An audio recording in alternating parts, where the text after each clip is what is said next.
Hello, everybody. Welcome into the Fantasy Pros Football Podcast. I'm Ryan Wormeli, joined as I am every Tuesday morning by Andrew Erickson.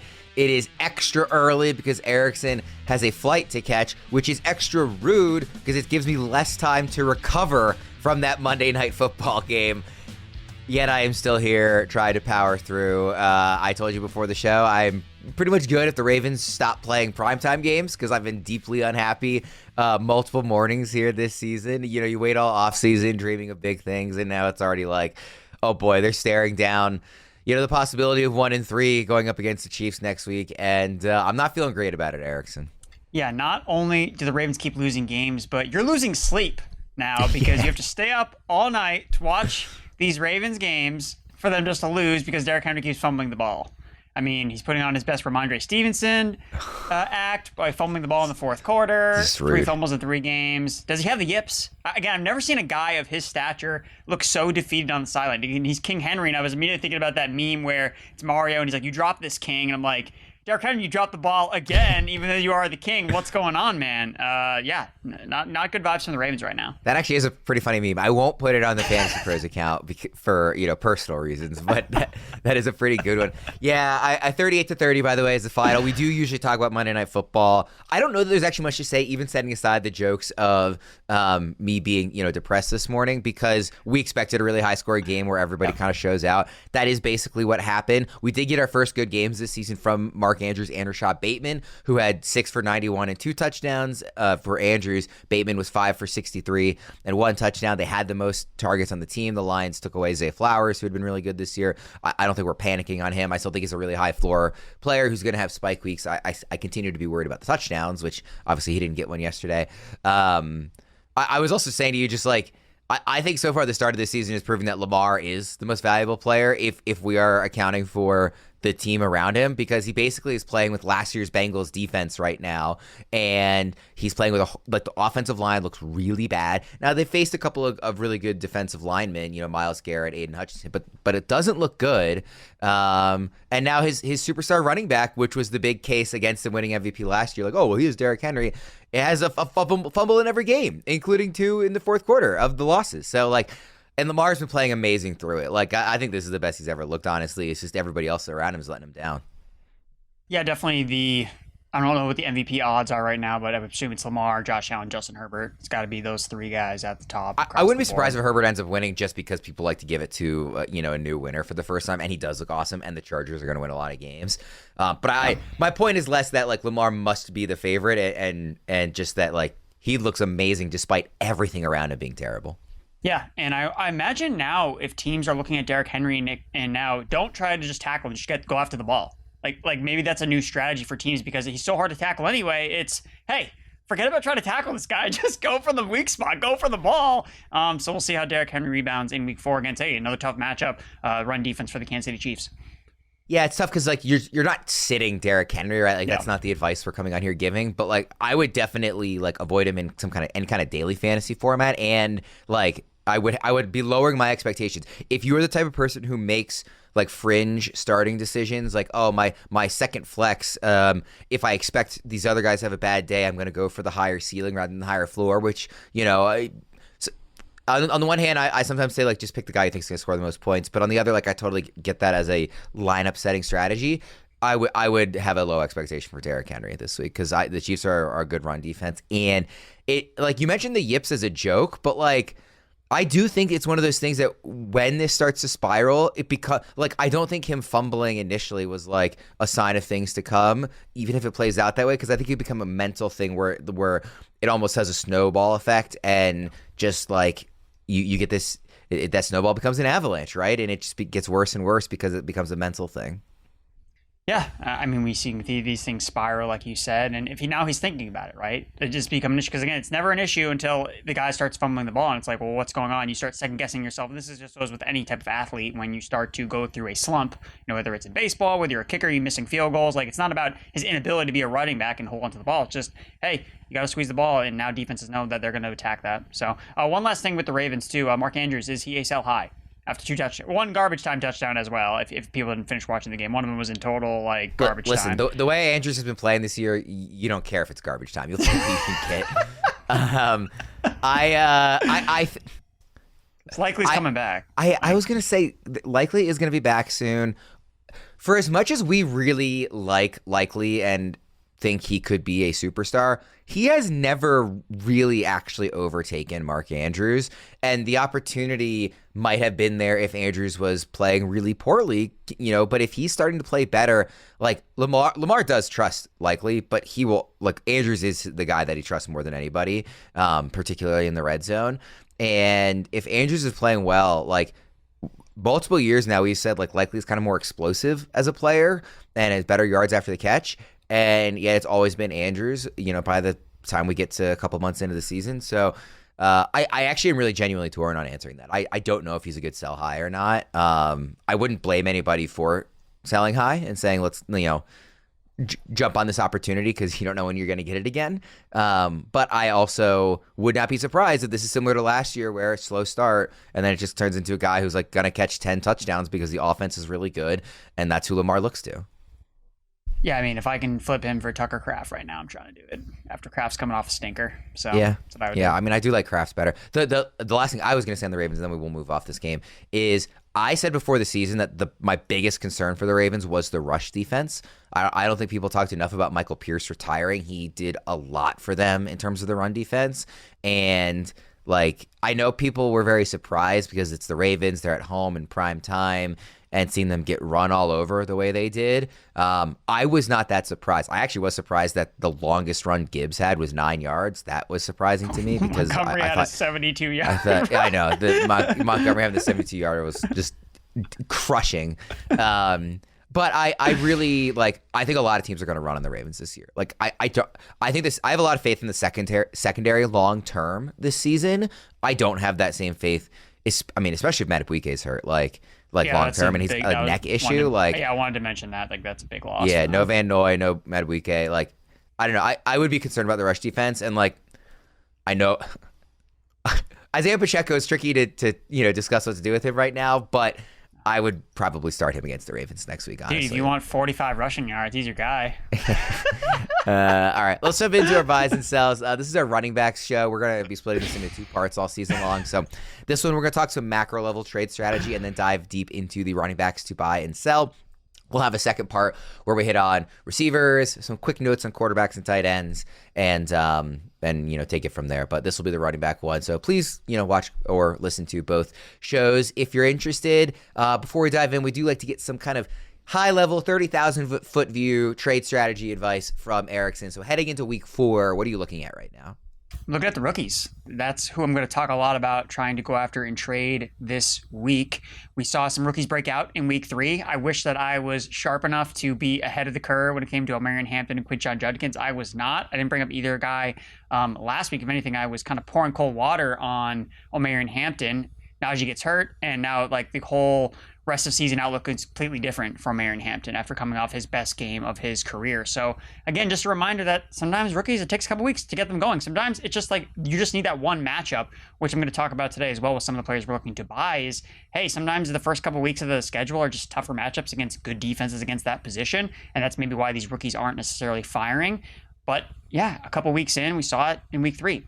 Guys that didn't start out that great ended up breaking out. So I want to be ahead of the curve again, targeting some of these rookies that are disappointing on people's fantasy benches. I mean, we don't have him on the list of players to talk about today, but just looking in that same game, RJ Harvey hasn't had that breakout yet, so he probably is still affordable. And would it shock anybody if we don't want this to happen, but would it shock anybody if J.K. Dobbins got hurt and was going to miss significant time, and all of a sudden now there's this opportunity, right? Those injuries happen all the time. It's the NFL, and there is a particularly, injury-riddled history player in front of Harvey right now. So, he just is a good example of, maybe you, quote-unquote, missed the boat on Hampton. There are other rookies that you maybe haven't missed the boat yet, and that upside is still there, even if we're seeing what the floor can be also. Yeah, use the Hampton breakout not as this was a missed opportunity, but a reminder, hey, this can still happen. These rookie running backs can still break out this season. They're not, not all is lost when it comes to these players. And to the Harvey point, I didn't mention him. He's not a specific buy, but he's another player that I want to try to get if I can get him for dirt cheap because of the Dobbins injury history. And he started the last game. Well, he was the starting running back for the Denver Broncos. He had 4 touches on the first 2 drives, and if Dobbins had more of a bigger impact in the later part of the first half and in the second half of the game, and obviously had a better box score at the end of it. But Harvey just getting the starting nod just is an indicator that, hey, there's someone that this coaching staff is excited about. And I think he's going to have a bigger role as the season progresses. So, again, not someone I want to bring up specifically, but someone that, hey, keep your eyes on, especially if you can get him really cheap. You've got not one, but 2 rookie running backs in your running backs to buy segment. Let's start with the first one here. Yep, I'm going to go with Ashton Jeanty because I think that week 4 is going to be his breakout game. I think that when you look at what he's done so far through 3 weeks, it has not been great. It's been lackluster, I think, to say the least, but he's still doing the things that we expected when it comes to forcing missed tackles. Through 3 weeks, he's top 5 in the NFL in forced missed tackles, and he's coming off his best game to date, 63 rushing yards. So I've seen steady improvement from Ashton Jeanty every single week. You know, he's getting better every single week as he's getting another NFL game under his belt. And I think he's had some tougher matchups against some of the better run defenses in the NFL. But this week, that's not the case. Like, he's facing the Chicago Bears. Like, no team gives up more yards before contact than the Chicago Bears. So whenever you watch these Raiders games, you're saying, man, Jeanty has no space to run. There's nowhere for him to go. Like, he keeps breaking all these tackles for 2-yard gains. Like, that's not exciting. But this is the matchup where, you can finally see him ripping off some of those big runs that made him such a household name at Boise State. So Ashton Jeanty, for me, I think that managers might be just starting to get sick and tired of, man, this guy was supposed to be so good. He's not that good. He's averaging 2 yards a carry. This guy is not the player I thought he was going to be. I want to get rid of this player, similar to kind of what the sentiment around Hampton a little bit before Najee Harris's injury. So I think right now this is their time. Like, if you're going to go after Jeanty, you have to do it before week 4 because I think this is going to be his breakout game.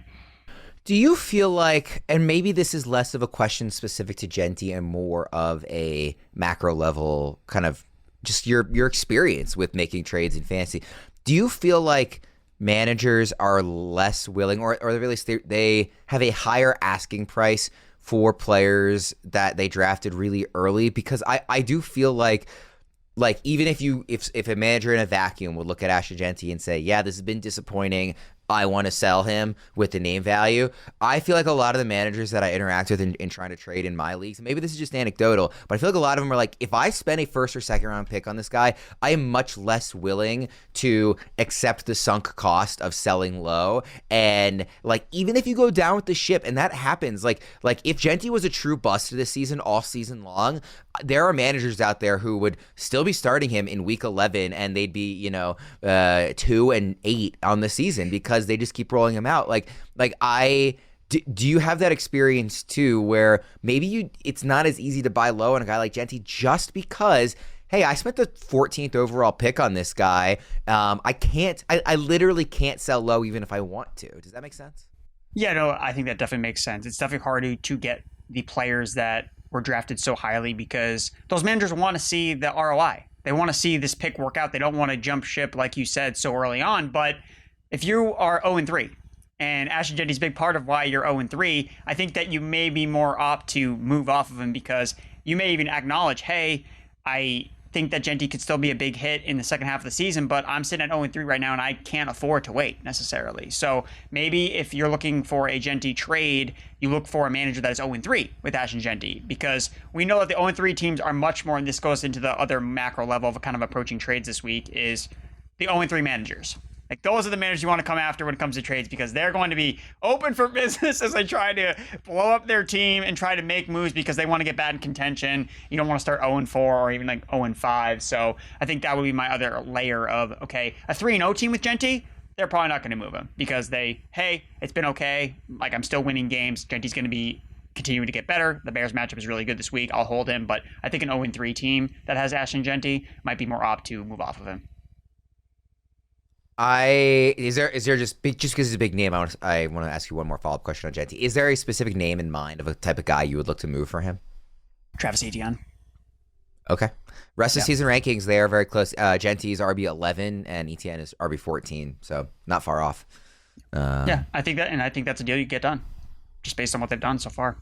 Yeah. All right, who's the other rookie running back that you want to trade for? And by the way, I think has been mentioned on every episode of the show so far this season.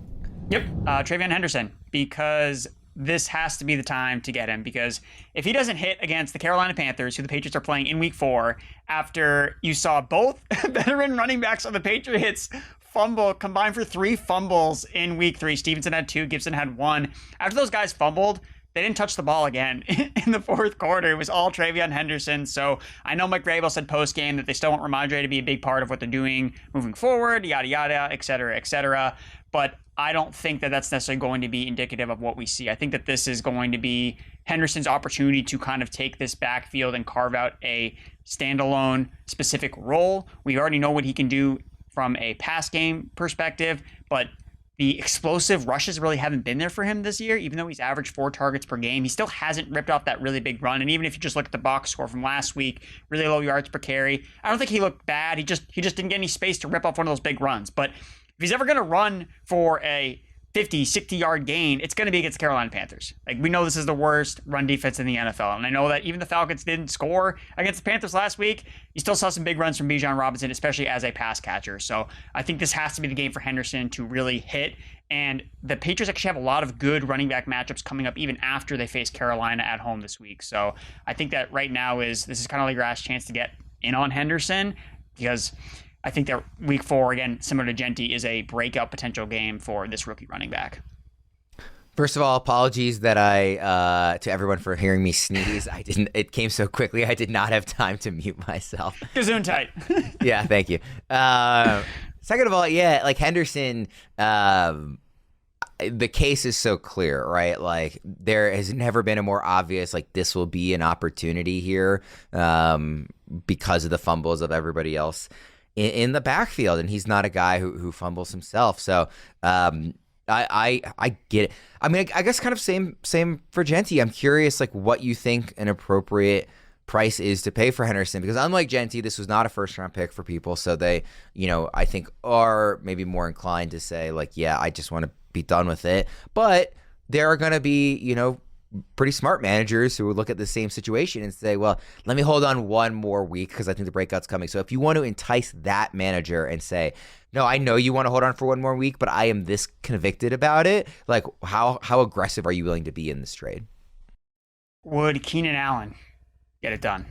A player that's performed at a really high level, has scored a touchdown every single week. Another player that comes to mind, Tony Pollard, is getting all the usage in the Titans backfield, scored a touchdown last week, has really good. I mean, the thing with Henderson is the usage has been really up and down and really inconsistent, where he's not seeing as many touches as you'd feel confident about starting him in your lineup every single week. So those are some names that I've kind of thought about. Maybe it's not aggressive enough, but those are some names that come to mind of players that kind of profile a little bit as like sell highs, whereas Henderson, maybe not technically like a buy low. He's a buy low based on the box score. And, just depending on how that manager feels about what his outlook is going to be, just given the current status of the Patriots running back depth chart and the lack of ball security that they have. I think Pollard is a good one, especially if, like, let's say the Chase Brown manager is also the TreVeyon Henderson manager, like somebody who is saying, like, I just need somebody who has a higher floor. Because I'm 0-3 and, my RB1 is now looking really bad rest of season because of the offensive situation. For whatever it is, I think a situation like that, a guy like Pollard would be pretty appealing to an 0-3 manager who's looking to avoid, going 0-4. So I think that's a good one. Today's show is brought to you by our new presenting sponsor, Hard Rock Bet. We know Tuesdays are for scouting the waiver wire. Once you're done finding your diamond in the rough, maybe with the FantasyPros waiver planner, head on over to Hard Rock Bet, see what your new players' odds are to score another touchdown or double down and take the over on their yardage total this week. Week 4 doesn't start till Thursday, but there's always something to bet on. If you haven't tried your first bet on Hard Rock Bet yet, there's still time for you to get $150 in bonus bets if you win. Just place a $5 bet, and if it hits, you get not only your winnings, but $150 in extra bonus bets. There's new promos every day, so if you're listening to this later, just open the app and check out what you've got any day of the week. Download the Hard Rock Bet app and make your first deposit today. All right, running backs to sell, Erickson. Who do you have? Yeah, so these are some players I already mentioned as guys that I would sell for the players that we were trying to buy. So the first guy is Travis Etienne. And this is a player that I have a decent amount of in most of my leagues because I liked him at his cost this year. I liked going into the Jaguars backfield. And Etienne has performed well above what we kind of expected as a running back, kind of going outside that top 30 range. But this past week kind of brings up more concerns for me. So we saw Jacksonville kind of use more of a 3-man committee more than we saw the first 2 weeks. Etienne snaps were down to 54%. LaQuint Allen, the 7th-round rookie, he went up to 30%. He actually led the team in routes run. Bashal Tootin also played 17% of the snaps. He also scored another touchdown. So 3-headed committee for the first time all year. And I actually mentioned and teased Etienne as a sell high in last week's Beyond the Waiver Wire piece, just because I was looking ahead at some of the schedule for Etienne, and it gets pretty tough. The first 2 weeks of the season, he had really good matchups for a running back, and he had those really explosive running plays. The thing with Etienne that I want to point out is his yards per carry, 5.9. That ranks 3rd in the NFL. But when you look at his success rate, which is a better indicative or a better way of describing how a player is actually rushing on a down-to-down basis, he's 7th worst in success rate. So his yards per carry is really boosted by a lot of his really big runs that he had over the first couple weeks of the season. And this past week, it was a tougher matchup. His yards per carry was not nearly as efficient. And I just don't like a lot of the matchups he has over the next couple weeks. He's got the 49ers. He has the Seattle Seahawks that he's playing. He has the Los Angeles Rams that he's going to be playing. So I am concerned that his efficiency is going to continue to decline, and they're going to use more of these running backs. And the fact that he only had 2 targets last week, that they're using LaQuint Allen more as a pass catcher, I am one of the biggest fans of Bashal too, and again, I really still think that he could be this year's Bucky Irving, and that concerns me for Etienne down the stretch in the second half of the season. Does Etienne have a vice grip on this RB1 role the rest of the way? I'm not so sure. So Etienne has been great if you have drafted him, but I think right now is a time to, hey, I can really cash out for a strong return, which is why I think you can potentially get a guy like an Ashton Jeanty. Someone's been really disappointed that you're like more in the second half of the year, whereas Etienne, I'm not as optimistic just based on the upcoming schedule.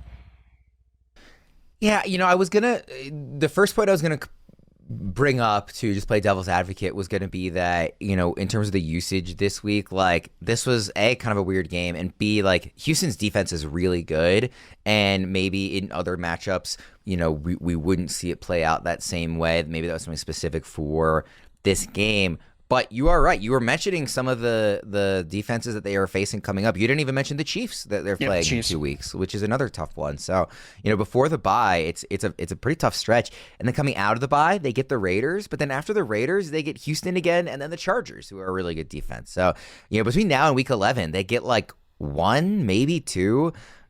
Good matchups. It's not a good stretch. Now it's a little bit easier later in the season, but you're worried about right now if you are wanting to sell high, capitalize on his strong start, because you won't be able to do that later if these matchups do present real issues here. So I do think that's a good point to make on what his upcoming schedule looks like, and he is somebody that, again, it's almost the reverse of Jeanty, what we talked about before, where I feel like anybody who took Etienne with like the 90th pick in their draft is like, I hit a home run in terms of value. Like I did everything right, and now I get to reap those rewards. And I feel like those players, again, it's the opposite reason of Jeanty, but I feel like sometimes those players are hard to get people to move off of, but you're saying to actually move off of them. So you would imagine that everybody else would be very interested in paying up for him, I guess, is the ultimate point I'm trying to land on there. Well, I think too, Etienne's not as much of a flash in the pan where like a Quinton Johnson, for example, like he's someone that you can write about. Okay, he's obviously sell high. He's not going to keep this up, but no one's going to give you anything for Quinton Johnson. Right? We know that. But Etienne has been a top 5 fantasy running back before. With the Jaguars offense, with Trevor Lawrence. So there is a bit of, okay, he has done this. He does have a strong body of work, and so far he's been good this season. But to your point about the schedule, who did he face the first 2 weeks of the year? Panthers and Bengals. Two of the worst run defenses in the NFL. And the minute that he faces somebody better in Houston, we see his efficiency fall off. So, yes, again, I don't know exactly how these players are going to be valued in your leagues, but for the upcoming stretch, I very strongly believe that Etienne's efficiency and production is going to fall off. So I would be putting him on the block and seeing what you can get for him. Who's your other running back to sell? My other running back to sell is the other player I mentioned, the veteran, Tony Pollard. So Pollard, for me, he has been a workhorse for the Tennessee Titans through the first 3 weeks of the season. Now, the Titans offense has been really underwhelming. They've been dealing with offensive line injuries. The receivers haven't been as great. Calvin Ridley, Elikai Umanor, Cam Ward has struggled a bit. I think that has to do with Callahan, honestly, being the head coach. I just don't think that I think he's really holding Cam Ward back, to be totally honest. But the thing I want to point out with Pollard is twofold, where yes, he's receiving a lot of carries, but he's getting no targets. in this backfield because Cam Ward does not target running backs in the passing game. This was something that we looked at when scouting Cam Ward, that this is not something he likes to do. He wants to be a pocket passer, read the field, get the ball downfield to his receivers. He doesn't want to check the ball down to his running back. Through 3 weeks, no team has less targets to running backs than the Tennessee Titans, 32nd in the NFL in running back target share. So that's hurting Tony Pollard in terms of what his upside can be. The second part is Tajay Spears is going to be coming back to this backfield. He's eligible to come off IR starting in week 5. So I'm trying to get ahead of this because last year under Callahan, we saw this backfield become more of a committee between Spears and Tony Pollard. Now, I can't guarantee that Spears is going to be healthy all year long. He's had a long injury history, but I'm just trying to look for ways, hey, could things go south for Pollard? Is he going to be able to keep up this type of volume just on a carry? And again, he's an RB2. Like, that's what he's been. So if you can get a little bit more for him right now, again, chasing some upside with some of these rookie players, like I mentioned, that have been underperforming for Pollard, who you made a good point about. You feel good about starting him in your lineup, especially right now, because, again, Spears still isn't back. So it's not like he's a total zero in week 4, and we don't know how long it'll take Spears to actually get back up to speed. So Pollard still has some value for the next couple weeks, but I think I want to use that to try to ship him off, because I think in the long term, I think that his production could fall off. I think he's just very clearly a high floor, not high ceiling player in this offensive situation. The floor could change even with when Spears is back, but there's a lot of like data out there about that, how high floor players don't actually really matter as much as you think they do in fantasy. All that really matters is getting the ceiling guys and spike weeks and things like that. So like if you are 0-3, this is somebody that I think you could be talked into actually buying and not selling like you have him. But if you are 2-1 or 3-0, I think this is a great sell because I think you want to be just aiming for the most upside you can find. And this is the time of year with no Spears where you would imagine the most upside for Pollard, and it's not playing out that way. Again, the floor's been totally fine. He's averaging something around 9 or 10 points a game, but the floor doesn't really matter all that much, and it could go away. There's no such thing as a real floor for any player because they can get hurt, but it could go away, with Spears coming back, even if Pollard stays healthy. So I think this one is maybe a little more dependent on your situation at least, but if you have a winning record, I'm totally on board with selling Pollard and would strongly encourage it. He's by the way, RB 25 in our consensus rest of season rankings. Yeah, I think that's some of the players ahead of him, Skattebo and Trey Benson, are the two names right ahead of him that you can paint that upside picture. Yeah, I think those are sharp names to go after because I think there's definitely excitement about those players, but there's definitely concern of, is this just a flash in the pan? Like, is Benson going to actually be the bell cow? Or are they going to use DeMarcado in some way? Whereas with Pollard, maybe manager feels, I know exactly what Pollard is. I know exactly what it is. I know what to expect from him, but you can take that risk, I think, moving off him. Because I don't think if you trade away Pollard, you're going to look up 8 weeks from now and say, man, I traded Tony Pollard away and he was a league winner. I don't think that's the scenario, and I'm ready to be cold takes exposed on this in 8 weeks when Tony Pollard is a league winner. Let's do some buy, sell, or hold trios. I've got 3 of them for you here at the running back position. I did these very late last night after I didn't watch the Ravens game live because I was out of the house, and then I came back and watched the full recording very late, and then I put these together. So I can't speak to the headspace I was in if these are not good trios. I mainly just kept guys who were ranked close to each other in rest of season rankings without thinking too much about, well, who would actually be the obvious one here. But we'll see what you say. Buy, sell, or hold. Alvin Kamara, Chuba Hubbard, Chase Brown. Selling Chase Brown. Sold them last week, and nothing is changing from that. Well, on that point, because like selling, do you think it's too hard to sell him right now because the vibes are just so bad, like you're not going to get enough out of him? But you're saying that doesn't matter. You would just sell him regardless. The offensive line is terrible, and that's not going to change. They got another guy that's injured, so I don't know where you're supposed to. I don't know how it's going to improve. Again, it's not all Chase Brown's fault, but I mean, maybe you wait for him to score a touchdown and then try to move him, but. It feels so bad for Chase Brown, but I just don't think it's going to work. I would say Alvin Kamara is probably he's probably the hold for me because he's going to have better weeks. I know this was a tougher matchup for him playing on the road against Seattle, so I think that he's probably a hold.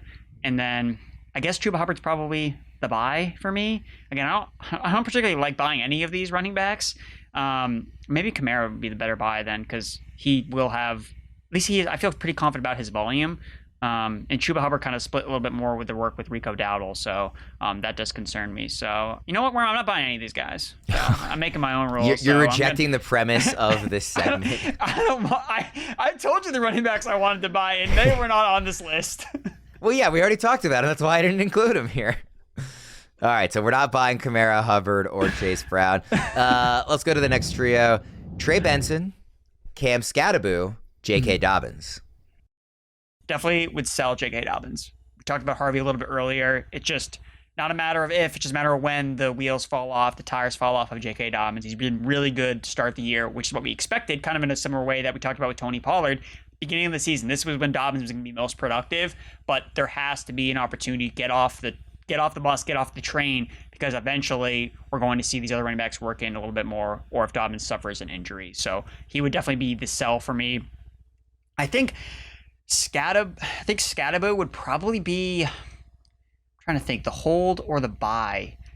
I think you could probably buy Trey Benson, maybe a little bit cheaper. Who do you think is more expensive, Benson or Skattebo? I think Benson will be more expensive because we had this clear runway of James Conner out for the season, and he's a player that some people did really like, going into his rookie season and thinking that he could have overtaken James Conner in the second half of last year. It didn't happen, but now he has this opportunity, and I think it's a better offense than the Giants' offense will be throughout the course of the season. I think they are back-to-back in the rest of season consensus rankings, and Skattebo is one spot higher. I don't think that's how it would actually be. I see Benson, I would much rather have him than Skattebo, and I assume he would be more expensive. Every league's different, right? It's all contextual, but I would imagine Benson's kind of the clearer player that you'd want to have right now. I think I agree with you, and I think that even if he is more expensive, I think I would still try to buy Trey Benson. To your point, better offensive ecosystem, where he could really be a league winner if he takes on this James Conner role. We've seen the Cardinals be one of the better running offenses in the NFL. Again, did not work out last week against a tougher 49ers defense. Obviously, Conner got hurt last week, but I liked Benson a ton. He was my RB1 in that class from last year. I know that he did not do that much as a rookie, but I believe in his upside. And I mean, if you could move Skattebo in a piece to get Benson, I don't think that that's automatically rejected. I think that a manager will look at that and be like, man, Skattebo looks so good on Sunday Night Football. He's everyone's favorite player on the Giants. We all love this guy. My wife is watching the game. She thinks, I want a Cam Skattebo jersey. Let's go. Let's sign up for this. This is going to be so much fun. So yes, I will hold Skattebo, but I want to buy Trey Benson and then sell the other running back that we mentioned earlier. Dobbins. Yes, Dobbins. All right, last one, buy, sell, or hold. Jacory, Croskey-Merritt, Quinshon, Judkins, David Montgomery. I want to sell David Montgomery. I just think that this is one of the best performances we're going to get from him all season. It's a primetime game. Everybody's watching. Ripped off the big runs. But his snap share is still significantly less than Jahmyr Gibbs and significantly less than it was last season. So he's taken a bigger step back than he was last year. So I think that this is a good opportunity to sell high on a player like David Montgomery. Judkins is probably the hold for me. I don't know what's going to happen with the suspension thing, so I think that is always going to be in the back of managers' minds when you're trying to make trades for him, where I don't think you're ever going to get fair market price for him just because there's always that risk that he doesn't serving a suspension at some point down the line. I think if you have him, I think you just hold him. And then the other running back, Jacory, Croskey-Merritt, I get that Chris Rodriguez kind of started this game, but I still think Croskey-Merritt just looks so good. And I know that McNichols ended up having the big rushing touchdown. It's still not super clear how the backfield is kind of what order it's in. But I think that in the long term, Croskey-Merritt, when we're talking about this backfield in a month from now, I think that he's going to be the clear guy, the clear RB1 in this backfield. So Croskey-Merritt, as people are kind of panicking, I think, because of Rodriguez and what he was doing in the beginning of that game, I think that he's probably the buy because I think that he's going to be, you can get him for probably next to nothing. Don't forget about our weekly trade live stream on our YouTube channel where you can come and ask your specific fantasy trade questions. We'll be with you every Wednesday at 3 p.m. Eastern. For those listening on the podcast, just go to youtube.com/fantasypros, subscribe, and click the bell to be notified of all of our weekly live streams. All right, we'll go ahead and wrap things up there. Again, part 2 coming either on YouTube if you're watching there or audio wherever you listen to your podcast. We'll be diving into wide receivers and a little bit of talk on the quarterbacks and tight ends as well. For Erickson, I'm Ryan Wormeli. Thanks for tuning in. We'll see you next time.